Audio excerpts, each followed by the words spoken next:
सिद्धाणं नमो आयरियाणं नमो वज्रायाणं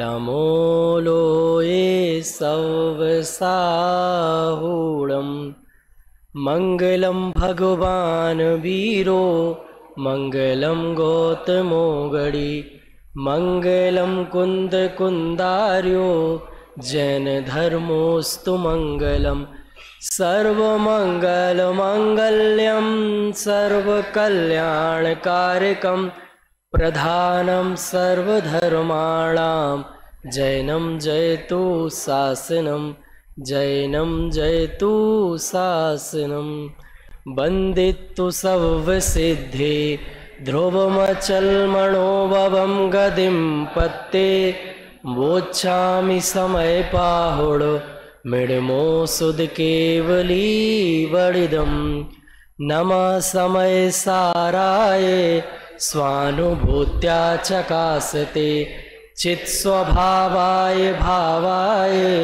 सर्वभावांतरच्चिदे। रत्नकर्ण श्रापकाचार्य में आचार्य समंत भद्रदेव एक श्लोक लिखते हैं।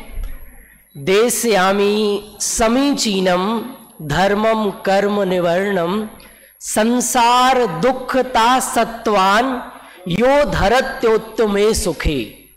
जो व्यक्ति को दुखों से निकालकर उत्तम सुख में रख दे उसका नाम है धर्म, उसे कहते हैं धर्म। ऐसा धर्म हमारे वितरागी भगवंतों ने कहा है और वही धर्म की चर्चा आचार्य देव करते हैं पूरे ग्रंथ में। पर आज तो हमने यहाँ पर ग्रंथादिराज समयसार विराजमान किया है, उसके आधार से कुछ बहुत विशेष मार्मिक बात हमें करनी है 45 मिनट में। ऐसा समझ लीजिएगा, यदि आज की बात समझ में आ गई तो पूरे जीवन भर के लिए आपको एक सिलेबस मिल जाएगा, आपके लिए एक कोर्स मिल जाएगा, जिसके माध्यम से आप अपने जीवन को एक दिशा प्रदान कर पाएंगे। बात यह है कि संसार में दुख के बहुत सारे कारण हैं और अलग अलग कारण दुनिया में कहे जाते हैं, पर टोडरमल जी साहब ने मोक्ष मार्ग प्रकाशक में मुख्य रूप से जो कारण कहा है वो है कर्म। किसे कहा है? कर्म। उस कर्म का बंधन कैसे होता है और उसका नाश कैसे हो, उसकी विधि आज हम यहां से जानेंगे। और उसका पूरा प्रोसेस आचार्य कुंद देव ने समय सार की 69 और 70 नंबर गाथा में लिखा हुआ है, वो चर्चा करेंगे। उससे पूर्व एक कलश भी है, बहुत मार्मिक कलश है, कलश की थोड़ी सी चर्चा करेंगे और सीधे गाथाओं की चर्चा प्रारंभ करेंगे। कलश यदि आप सबको याद हो तो मेरे साथ मिलके बोलेंगे। एकः कर्ता चिदय में कर्म को पादयोमि इत्यज्ञानं समय दविता कर्तृकर्म प्रवृत्तिम ज्ञान ज्योति स्फुरति परमो दात्मात्यंत धीरम साक्षात कुर्वन् निरुपदि पृथक द्रव्यनिरोभासि विश्वम। क्रिया क्या है इसमें? स्फुरायमान हो रही है। कौन स्फुरायमान हो रहा है? ज्ञान ज्योति। जो ज्ञान ज्योति है वह उदित हो रही है, ज्ञान ज्योति प्रकट हो रही है। किसके जीवन में? किसके जीवन में? कार्यकारी तो तब है जब हमारे जीवन में ज्ञान ज्योति प्रकट हो। तो हमारे जीवन में ज्ञान ज्योति प्रकट कैसे हो उसकी चर्चा यहां से करने वाले हैं। वो ज्ञान ज्योति प्रकट होती कैसे है वो पहले प्रोसेस बता रहे हैं। एकः कर्ता चिद अहम इह मैं कर्म कोपादयोमि। क्या अर्थ है इसका? कुछ समझ में आया नहीं आया? कनिष्ठ वरिष्ठ वाले बैठे, संस्कृत में लिखा है। इसमें लिखा है इह। इह मतलब होता है इस लोक में, इस पूरी दुनिया में। चिद अहम, अहम चिद, अहम मतलब मैं, जो चैतन्य स्वभावी आत्मा है वो क्या है? एकह कर्ता। इस पूरी दुनिया में मैं अकेला करता हूं। और कर्म कोपादयोमी, और जो क्रोधादि भाव हैं, अमी मतलब होता है मेरे, एक क्रोधादि भाव मेरे कर्म हैं। पहली पंक्ति क्लियर? तो सही बात है ना ये? इस पूरी दुनिया में मैं करता हूं और क्रोधादि भाव मेरे कर्म हैं। ये ठीक है ना? ये बात सही है कि गलत है? सही है ना? मैं करता हूं और क्रोधादि भाव मेरे कर्म है, ऐसे ही तो है। अब आचार्य देव क्या कह रहे हैं? इति अज्ञानाम, अज्ञानानाम, ये कैसी है, किसकी है? इति अज्ञानानाम, ऐसी अज्ञानियों की। किसकी प्रवृत्ति है? ऐसी अज्ञानियों की जो कर्ता कर्म संबंधी प्रवृत्ति है। समयत अभिता, अभिता का वैसे संस्कृत में अर्थ होता है दोनों ओर से, पर यहां अर्थ लगाना सब ओर से। सब ओर से उस कर्ता कर्म संबंधी जो अज्ञान की प्रवृत्ति है उसे समन करती हुई ज्ञान ज्योति प्रकट हो रही है। दो पंक्तियां समझ में आ गई क्या? फिर से बोल दूं एक बार। इस पूरी दुनिया में मैं करता हूं और क्रोधादि भाव मेरे कर्म है। ऐसी जो अज्ञानियों की कर्ता कर्म संबंधी अनादिकालीन प्रवृत्ति है, जिसको यहां पर निकालना है। जीवाजीवाधिकार में क्या बताया?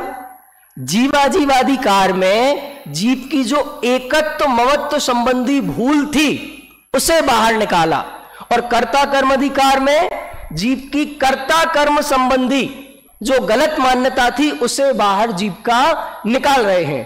तो ऐसी ज्ञान ज्योति प्रकट हो रही है। अब वो ज्ञान ज्योति कैसी है? परमोदात्त अत्यंत धीरम। 5 विशेषण हैं ज्ञान ज्योति के, एक एक विशेषण की चर्चा करेंगे। पहला विशेषण क्या है? परमोदात्त, परम उदात्त है।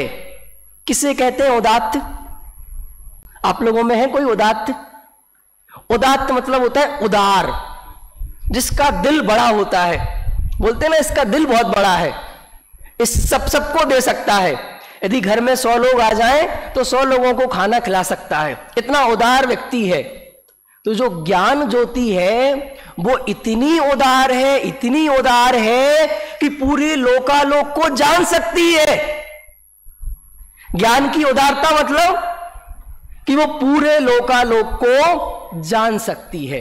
एक विशेषण कि ज्ञान ज्योति कैसी है? परमोदात्त। दूसरा अत्यंत धीरम। भाई पूरी दुनिया को जान तो ले, पर यदि धीर नहीं हो तो फिर मामला बिगड़ जाएगा। जैसे अभी तुम्हारे पास भी है ना कि मैंने आपको 50 करोड़ रुपए दे दिए, पर वो संभालने की शक्ति नहीं हो तो आदमी पागल हो जाए। बहुत सारी सूचनाएं उस व्यक्ति को नहीं दी जाती हैं जो तत्काल घबरा जाता है। बड़ी बड़ी सूचनाएं उसे ही दी जाती हैं जो धैर्य के साथ उन्हें सुन सके, उन्हें पचा सके। तो अत्यंत धीर मतलब तो 2 शब्द होते हैं, तो सरलता से समझ में आ जाएगा। एक होता है वीर और एक होता है धीर।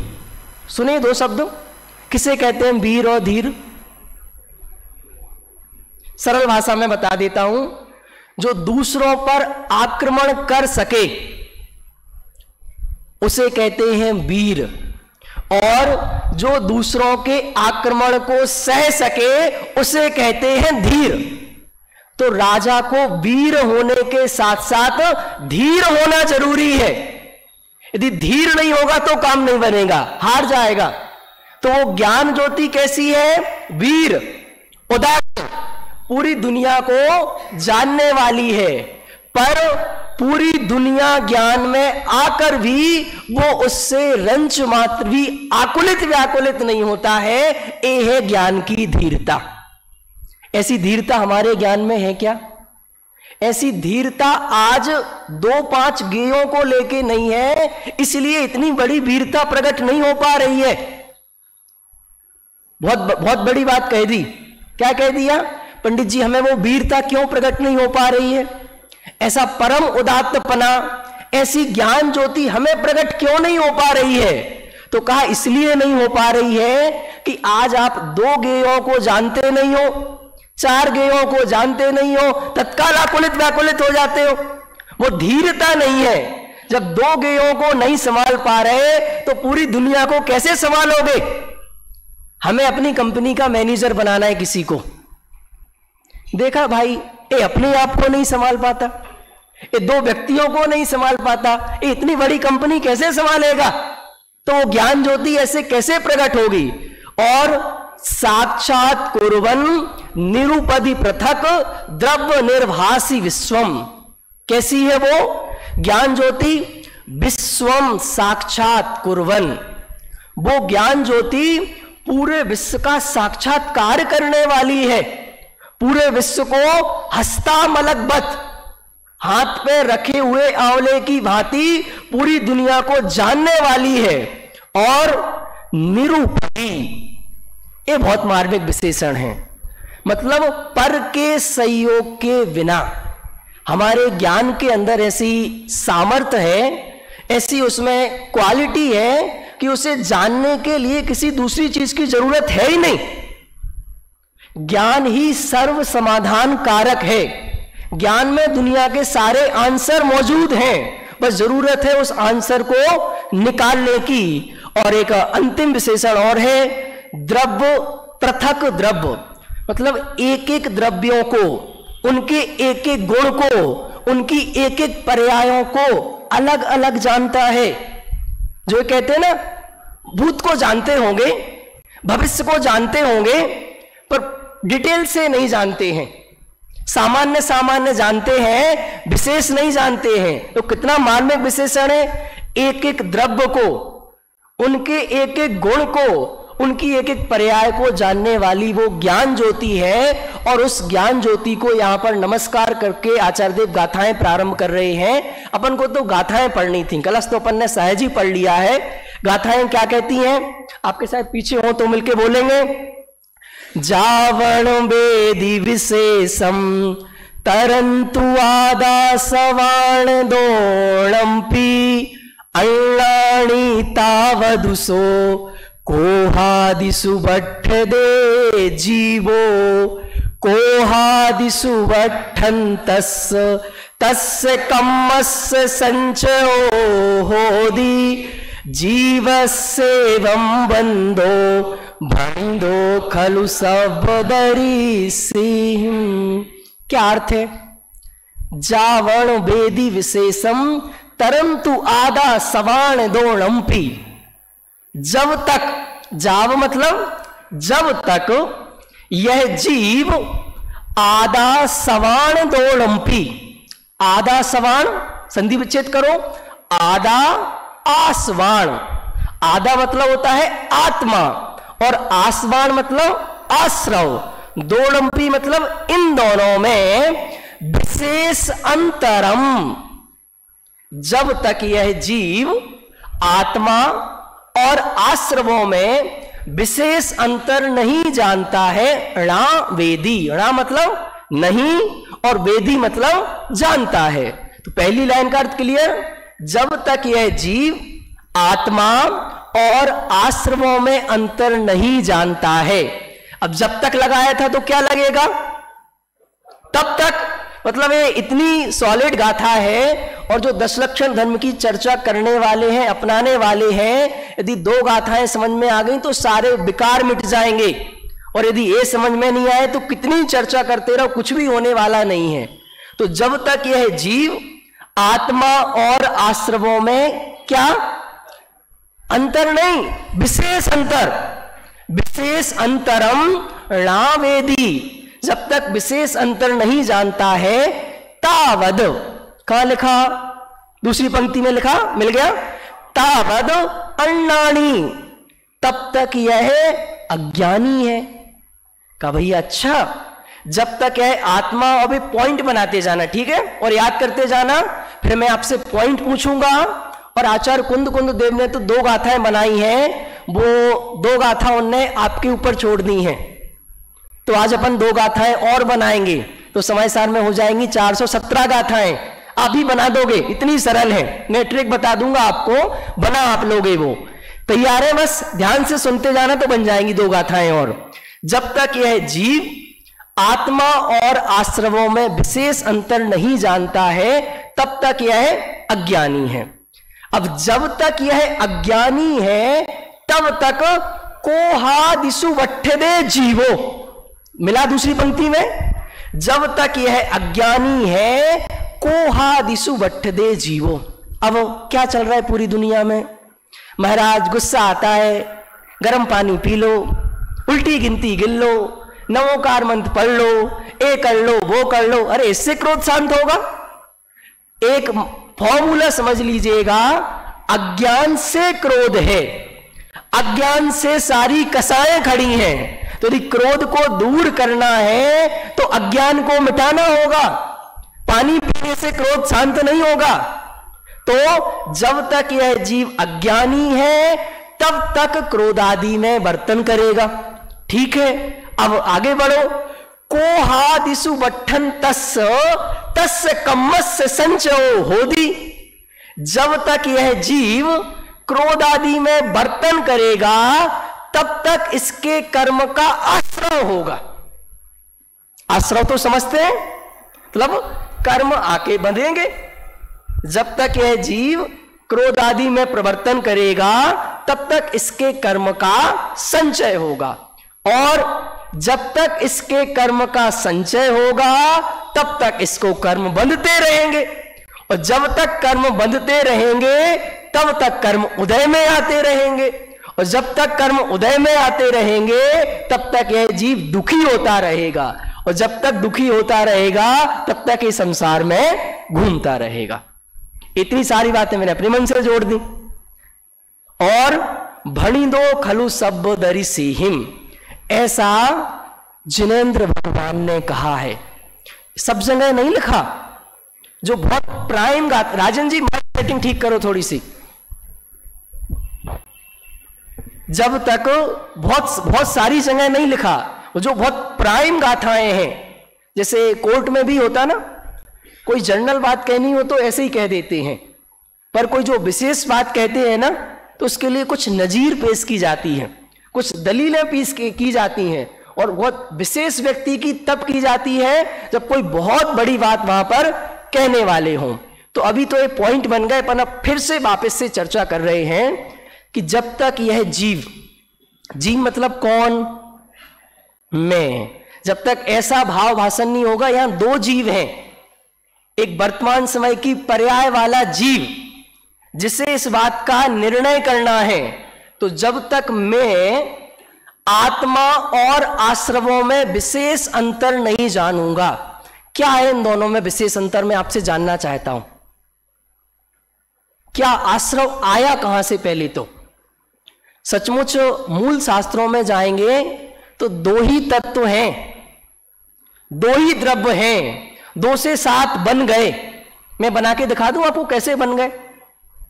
2 थे, जीव और अजीव, दोनों अपना अपना काम कर रहे थे, दोनों न्यारे न्यारे थे। पर जीव ने क्या किया कि जो अपना नहीं था उससे अपना माना, तो क्या हो गया? मिलावट, अशुद्धि हो जाएगी ना। जैसे मैं कहता हूं आपके घर पे घी रखा है और डालडा रखा है, कोई तकलीफ? कोई तकलीफ नहीं। पर जब इन दोनों को मिला दिया तो क्या खड़ी हो गई? तो अशुद्धता खड़ी हुई। तो जीव और अजीव तो अनादि काल से अलग अलग ही हैं, न्यारे न्यारे हैं, पर जीव ने अपने अज्ञान के कारण जीव को जीव ना मानकर अजीव को जीव माना। इससे जो अशुद्धता उत्पन्न हुई, उस अशुद्धता का नाम है आश्रव। वो अशुद्धता अब इसके साथ बंधती जा रही, उसका नाम है बंध। तो सचमुच अज्ञानियों के जीवन में तो 4 तत्व ही चल रहे। फिर हमारे तीर्थंकर परमात्मा जैसे जीव हुए तो उनने कहा, भाई इस अशुद्धता में जीवन क्यों जी रहे हो? इस अशुद्धता का नाश करो, दोनों द्रव्यों को न्यारा न्यारा जानो, शुद्धता को प्रकट करो, तो शुद्धता की उत्पत्ति हुई उसका नाम है संबर, और शुद्धि के जो वृद्धि हुई उसका नाम है निर्जरा, और पूर्ण शुद्धि प्रकट हो गई इसका नाम है मोक्ष। तो ऐसे बने 7 तत्व। मूल में तो 2 तत्व ही हैं। तो क्या बात हुई? आश्रव किसका नाम? जो अपने अंदर अशुद्धता उत्पन्न हो रही है उस अशुद्धता का नाम है आश्रव। तो मुझे अपने में और अशुद्धता के बीच में अंतर जानना है। अशुद्धता मतलब जो मैं हूं नहीं, और भ्रम से मैंने उसे अपना मान रखा है। तो इन दोनों के बीच में विशेष अंतर, कुछ विशेष अंतर आप बता सकते हो? क्या क्या अंतर है आत्मा और आश्रवों में? 1-2 मैं बता देता हूं, बाकी आपको बताना है। जो आत्मा है वो शुद्ध है, और आश्रव कैसे है? अशुद्ध। और आत्मा कैसा है? आत्मा है अनादि अनंत, और आश्रव अनादिकाल से है पर एक दिन खत्म होने वाला है, और वो अनादिकाल वाला आज चल ही रहा है, बहुत टेम्परेरी है, परमानेंट नहीं है, और असुचि है। आत्मा सुचि है और आश्रव असुचि है, और आत्मा सुख स्वभावी है, आश्रव दुख स्वभावी है। जब तक जीवन में आश्रव है तब तक दुख होता रहेगा। आत्मा मोक्ष स्वभावी है और आश्रव संसार स्वभावी है। ऐसे बहुत सारे इन दोनों के बीच में अंतर बन सकते हैं। इन दोनों के विशेष अंतर को जब तक यह नहीं जानता है तब तक अज्ञानी है। जब तक अज्ञानी है तब तक क्रोधादि में बर्तन कर रहा है। जब तक क्रोधादि में बर्तन कर रहा है तब तक ही कर्म का आश्रव हो रहा है। अब कर्म का आश्रव कब कब हो रहा है? रात को सो जाते होंगे तो कर्म का आश्रव नहीं होता होगा, वहां क्रोधादि तो आप कर नहीं रहे,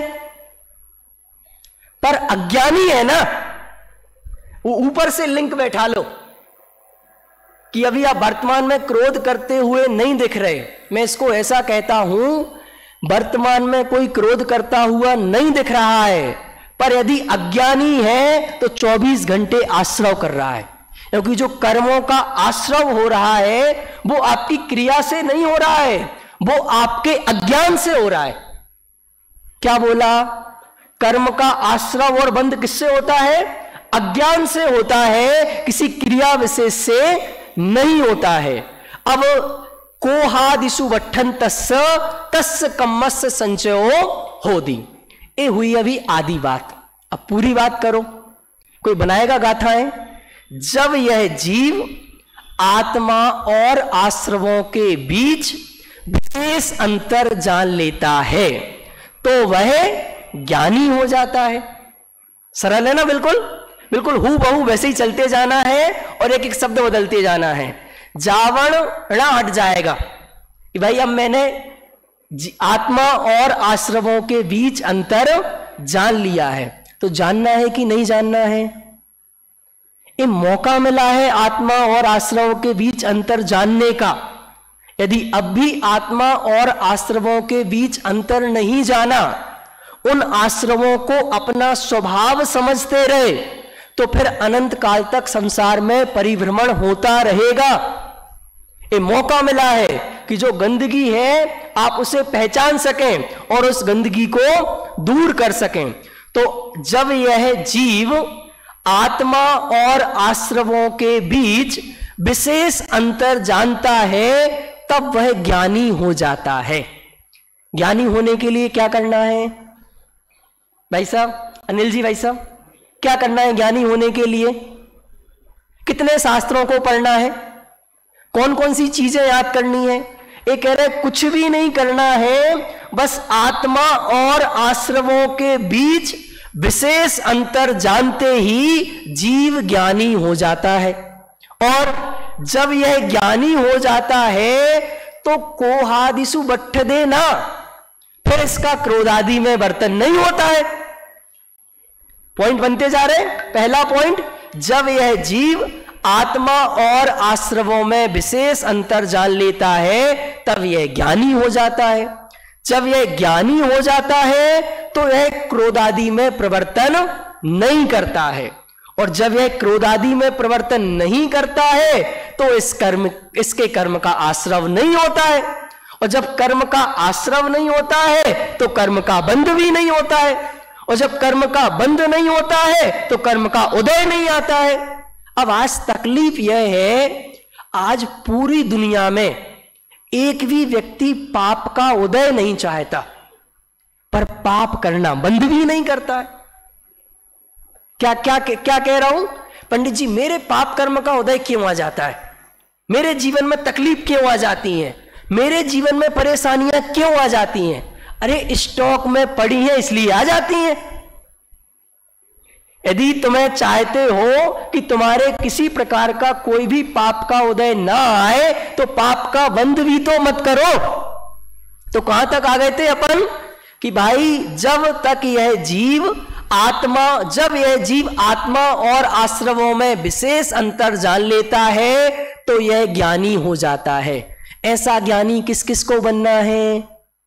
हमें तो वो वाला ज्ञानी बनना है जिसे बहुत सारे शास्त्र याद हैं, बहुत सारी गाथाएं याद हैं, बहुत सारे पेज याद हैं। कौन सा वाला ज्ञानी बनना है?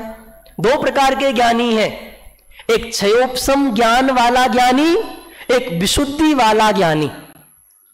तो सचमुच हमारे शास्त्राभ्यास का जो फल है या जो प्रयोजन है वो क्षयोपशम बढ़ाना नहीं होना चाहिए। ये तो हमें ज्ञान का भार अपने ऊपर लादते जा रहे। क्या करोगे इतना भार लाद के? उससे यदि विशुद्धता नहीं आ रही है, विशुद्धि उपलब्धि करना ही हमारा प्रयोजन होना चाहिए। तो जब यह जीव आत्मा और आश्रवों में विशेष अंतर जान लेता है तो यह ज्ञानी हो जाता है। ऐसा ज्ञानी मुझे बनना है। और जब यह ज्ञानी हो जाता है तो क्रोधादि भावों में वर्तन नहीं करता है। जब क्रोधादि भावों में वर्तन नहीं होता है तो किसी प्रकार के कर्म का आश्रव नहीं होता है। जब कर्म का आश्रव नहीं होता है तो कर्म का बंध नहीं होता है, और जब कर्म का बंध नहीं होता है तो कर्म उदय में नहीं आते हैं। जब कर्म उदय में नहीं आते हैं तो दुख नहीं होता है, और जब दुख नहीं होता है तो संसार नहीं होता है। क्यों? क्योंकि दुख का नाम ही तो संसार है। दुख का घर असार संसार, दादा ने लिखा दुख का घर असार संसार, तो संसार तो इसका नाम है। अब ये पूरी गाथा हो गई। तो जब जीव ऐसा प्रयोजन करेगा, ऐसा काम करेगा, तो निश्चित रूप से इसके जो कर्म का बंधन हो रहा है, दुख हो रहे हैं, वो आराम से छूट जाएंगे।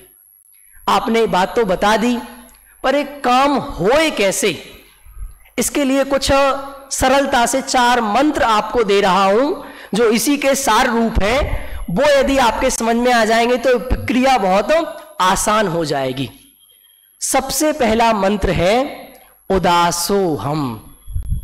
क्या मंत्र है? बोलो एक बार। किससे उदास होना है?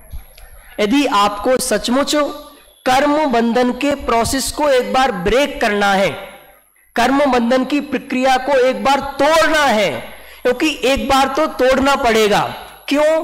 क्योंकि ये कर्म बंधन की चेन बन गई। ये चेन सिस्टम समझते हो? आजकल मार्केट में बहुत चलता है चेन सिस्टम। अभी क्या हो रहा है, हमने पहले कोई बुरा भाव किया था तो उससे कर्म आके बंध गए। अब वो बंध गए तो क्या होता है, उदय में आते हैं। जब उदय में आते हैं तो फिर बुरे परिणाम करता है। सपोज हमने पहले कोई पाप का कार्य किया था, पाप के परिणाम किए थे, उससे मुझे कोई कर्म बंधा था, और फिर आज क्या आया, उदय में आया। तो उस पाप के उदय में पाप का परिणाम नहीं करना, यह है कर्म को निर्जरा करने का उपाय। क्या बोला? देखो, ज्ञानी और अज्ञानी में अंतर क्या है। ज्ञानियों के जीवन में प्रतिकूलताएं आती हैं, परेशानियां आती हैं, पर दुख नहीं आता है। कुछ समझ में आया? ज्ञानियों के जीवन में कम उपसर्ग नहीं आते हैं, कम प्रतिकूलताएं नहीं आती हैं, पर क्या नहीं आता है? दुख नहीं आता है। क्यों? क्योंकि दुख तो पाप के परिणाम से होता है। बहुत मजे की बात है, दुनिया का कोई भी व्यक्ति पाप के उदय से नहीं, पाप के परिणाम से दुखी होता है। यदि हम वैसे परिणाम नहीं करें, उस समय अपने परिणामों को निर्मलता की ओर ले जाए, तो हमने पुराने कर्मों की निर्जरा कर ली और अच्छे कार्य की ओर हम आगे बढ़ जाएंगे। तो बात कर रहे थे अपन, पहला मंत्र था उदासो हम।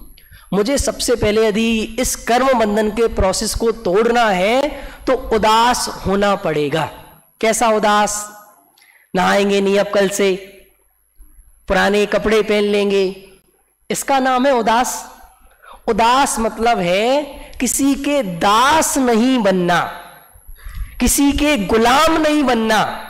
मैं पूछता हूं, 1947 के पहले क्या खाने नहीं मिलता था, पीने नहीं मिलता था, सारी चीजें अवेलेबल थी, पर हमने क्यों इतना बड़ा युद्ध किया, इतनी बड़ी जंग करके देश को आजाद कराया?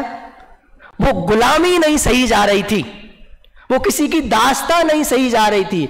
सचमुच जीवन में यदि कोई सबसे बड़ा दुख है तो उसका नाम है दासता, किसी की गुलामी। तो अभी हम किसकी गुलामी कर रहे हैं? हम तो पंडित जी आजाद हैं, हमें उदास होने की कोई जरूरत ही नहीं है। अरे भाई साहब, आप 5 इंद्रियों के गुलाम बन के बैठे हैं। आप 5 इंद्रियों के राजा थे, 5 इंद्रियों के मालिक थे, पर 5 इंद्रियां आज आपको कठपुतली की तरह नचा रही हैं और आप नाच रहे हो।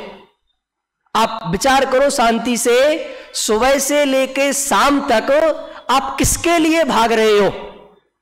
उन्हीं कहीं ना कहीं रूप से 5 इंद्रियों की विषयों की पूर्ति के पीछे ही भाग रहे हो।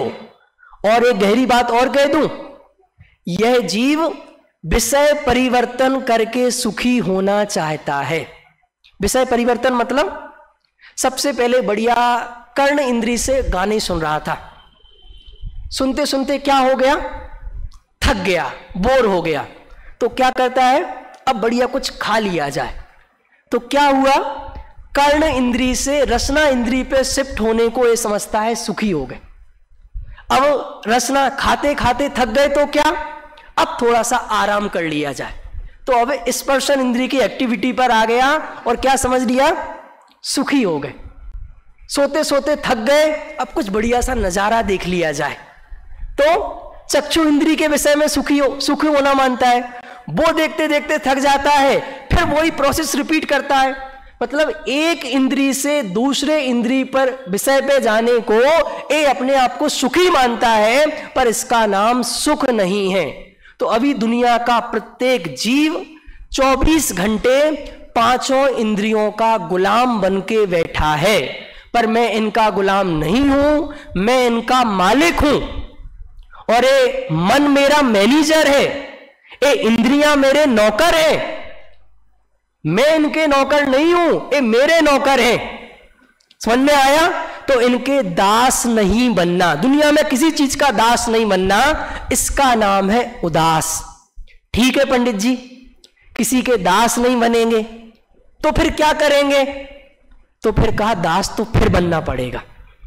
तूने दुनिया की दासता छोड़ी, अब तुझे सच्चे देव का दास बनना पड़ेगा। तो दूसरा मंत्र है दासो हम। बोलो क्या है? बिल्कुल सरल है। पहला था उदासो हम, उदासों में से ऊ हटा दो तो क्या बन गया? बिल्कुल सरल है। तो पहला था उदास, उदास हुए पूरी दुनिया से, 5 इंद्रियों के भोगों से उदास हुए। तो फिर कहा दास बनो। किसके दास बनो? किसके दास बनो?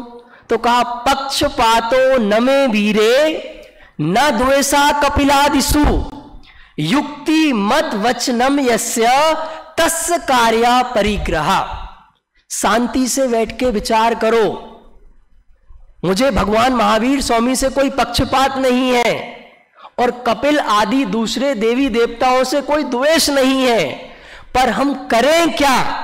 जो युक्ति पूर्वक, जो लॉजिकल है, वो हे भगवान आपके ही है, इसलिए मैं आपको एक्सेप्ट करता हूं, आपको स्वीकार करता हूं, आपका दास बनता हूं। तो जो जिनेंद्र परमात्मा है, जिनके वचन बिल्कुल युक्ति संगत हैं, तर्क की कसौटी पर खरे उतरते हैं, जो हमें सच्चे मोक्ष मार्ग में ले जाने वाले हैं, उन भगवंतों का दास बनना। तो क्या दास ही बने रहे और जय जय नाथ परम गुरु होए, लड़का मांगो लड़की होए, यही चलता रहे जीवन भर, यही करते रहे जो पूरे दुनिया के धर्म दर्शनों में चलता है? कहा नहीं, जैन धर्म इससे कुछ आगे जाके है। तो तीसरा मंत्र है, क्या बनेगा? पहला क्या था? दूसरा, अब कह रहे आप ऐसे व्यक्ति की शरण में आ गए हो, भक्तामर का 10 नंबर का छंद है, आप सबको याद भी होगा कि लौकिक जगत में उस स्वामी से क्या प्रयोजन जो अपनी शरण में आए हुए सेवक को अपने समान ना कर ले। असली भगवान तो वो है जो अपने शरण में आने वाले भक्त को अपने समान बना लेते। भक्तों को तुम कुछ नहीं देत, अपने समान बस बना लेत।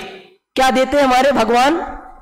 अरे मैं पूछता हूं आपको, 2, 50, 1000, लाख, करोड़ रुपए मिल जाए, ये बड़ी बात है कि अपने जैसा बना लें, ये बड़ी बात है?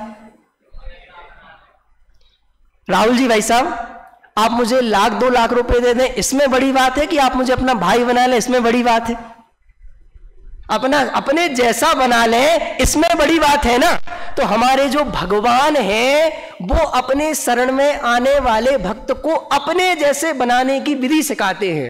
तो तीसरा मंत्र बना सोहम। अबे दास्ता खत्म,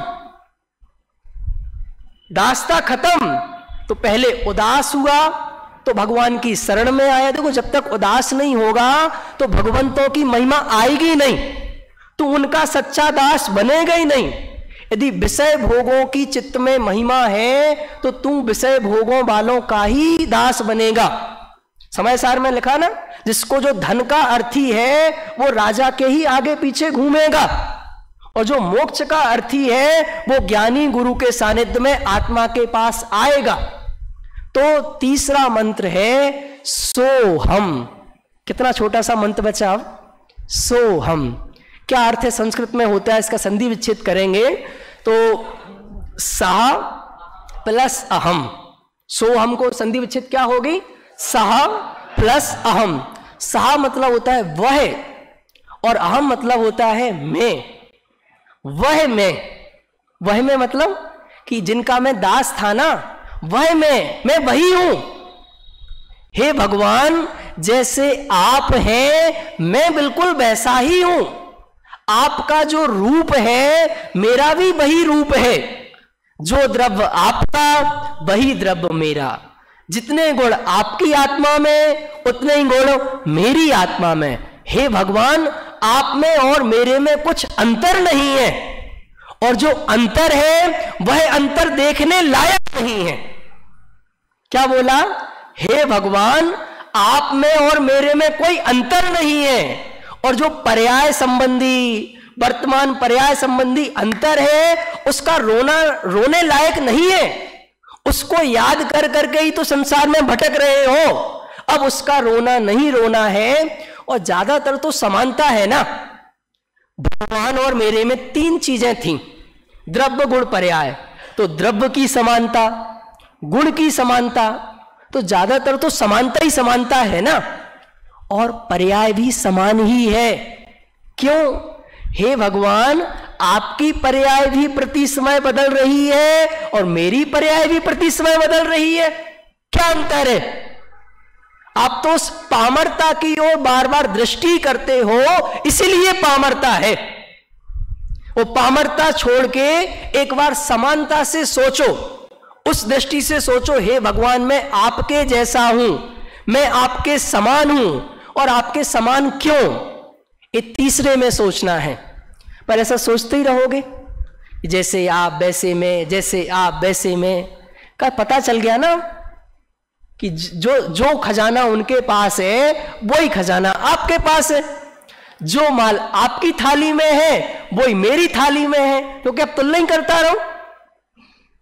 पता चल गया कि भाई आपकी थाली में भी बराबर माल है, तो अब क्या करो? खाओ। तो अंतिम मंत्र क्या बचा? अहम। अब सो भी हट गया। पहले उदासों में से ऊ हटाया तो दासो बचा, दासों में से दास हटाया, सोहम बचा। अब सोहम में से सो हटा दिया, अब बचा अहम। अहम, मैं। और इस जो मैं की हुंकार है, इसके माध्यम से ही कर्मों का सारा नाश हो जाएगा। तो हम सब इस बात का पक्का निर्णय करें कि हे भगवान, अब आपके चरणों में आकर के भी, आपके पास आकर के भी किसी प्रकार के नए कर्मों का बंधन नहीं करना है। ये प्रतिज्ञा कर सकते हैं। ये जो अभी दशलक्षण पर्व चल रहे हैं, इसके लिए एक श्लोक बोला जाता है, अन्न क्षेत्रे कृतम पापम धर्म क्षेत्रे विनश्यति, धर्म क्षेत्रे कृतम पापम वज्र लेपो भविष्यति। अब मुझे इसको बदलना है, बदल दे। अन्न काले कृतम पापम धर्म काले विनश्यति, और धर्म काले कृतम पापम वज्र लेपो भविष्यति। कि भाई अन्न काल मतलब जो धार्मिक काल नहीं है, सामान्य काल था, उसमें हमने जो पाप आदि कार्य किए थे वो इन धर्म के कार्य में हमें खत्म करने हैं। हमने जो भी कर्म बंधन किया था, अब इन 10 दिनों में हमें वो कर्म बंधन का अभाव करना है। पर जो जीव इन्हीं दिनों में, इस काल में ही पाप का संचय करेगा, फिर वो कौन से काल में जाके अपने कर्मों को धोएगा? तो ये बहुत अद्भुत मौका है, बहुत ही सुंदर समागम है।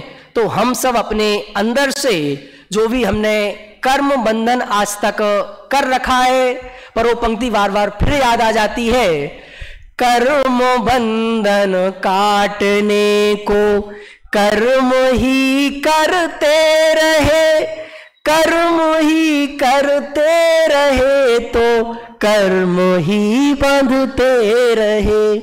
समझ में आया कुछ? कर्म बंधन काटने को कर्म ही करते रहे। क्या कर रही पूरी दुनिया और हम तुम भी?